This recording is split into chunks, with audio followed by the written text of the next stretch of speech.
En nous se réalisait ce passage de l'Écriture. Le frère qui est aidé par son frère est comme une ville fortifiée. Ce que Jésus fit avec son petit pinceau aurait été bientôt effacé s'il n'avait agi par vous, ma mère, pour accomplir son œuvre dans l'âme qu'il voulait tout à lui.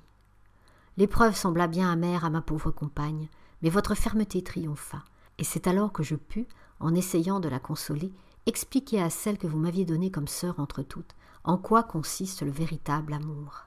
Je lui montrai que c'était elle-même qu'elle aimait, et non pas vous. Je lui dis comment je vous aimais, et les sacrifices que j'avais été obligée de faire au commencement de ma vie religieuse, pour ne point m'attacher à vous d'une façon toute matérielle, comme le chien qui s'attache à son maître. L'amour se nourrit de sacrifices. Plus l'âme se refuse de satisfaction naturelle, plus sa tendresse devient forte et désintéressée. Je me souviens qu'étant postulante, j'avais parfois de si violentes tentations d'entrer chez vous pour me satisfaire, trouver quelques gouttes de joie, que j'étais obligée de passer rapidement devant le dépôt et de me cramponner à la rampe de l'escalier.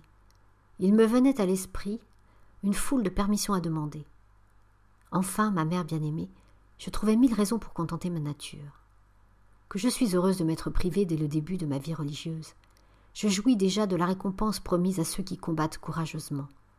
Je ne sens plus qu'il soit nécessaire de me refuser toutes les consolations du cœur, car mon âme est affermie par celui que je voulais aimer uniquement.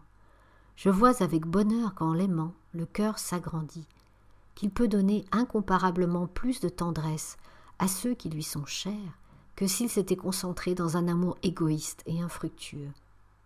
Ma mère chérie, je vous ai rappelé le premier travail que Jésus et vous avez daigné accomplir par moi. Ce n'était que le prélude de ceux qui devaient m'être confiés. Lorsqu'il me fut donné de pénétrer dans le sanctuaire des âmes, je vis tout de suite que la tâche était au-dessus de mes forces.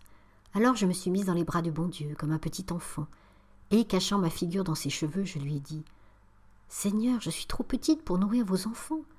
Si vous voulez leur donner par moi ce qui convient à chacune, remplissez ma petite main et sans quitter vos bras, sans détourner la tête, je donnerai vos trésors à l'âme qui viendra me demander sa nourriture.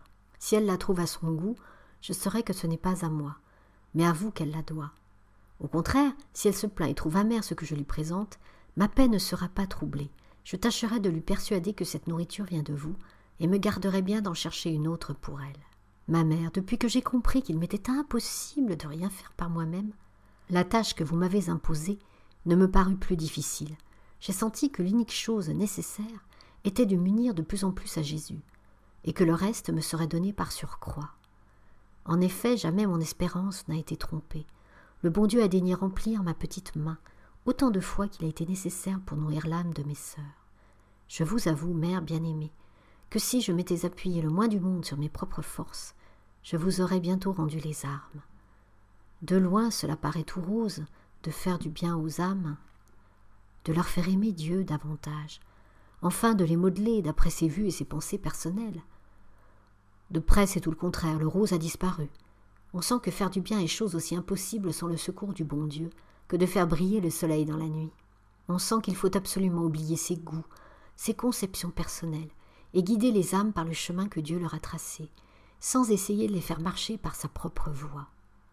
Mais ce n'est pas encore le plus difficile. Ce qui me coûte par-dessus tout, c'est d'observer les fautes, les plus légères imperfections, et de leur livrer une guerre à mort. J'allais dire malheureusement pour moi, mais non, ce serait de la lâcheté. Je dis donc heureusement pour mes sœurs. Depuis que j'ai pris place dans les bras de Jésus, je suis comme le veilleur observant l'ennemi de la plus haute tourelle d'un château fort. Rien n'échappe à mes regards. Souvent je suis étonnée d'y voir si clair et je trouve le prophète Jonas bien excusable de s'être enfui au lieu d'aller annoncer la ruine de Ninive. J'aimerais 1000 fois mieux recevoir des reproches que d'en faire aux autres, mais je sens qu'il m'est très nécessaire que cela me soit une souffrance, car lorsqu'on agit par nature, c'est impossible que l'âme à laquelle on veut découvrir ses fautes comprenne ses torts. Elle ne voit qu'une chose, la sœur chargée de me diriger est fâchée, et tout retombe sur moi qui suis pourtant remplie des meilleures intentions.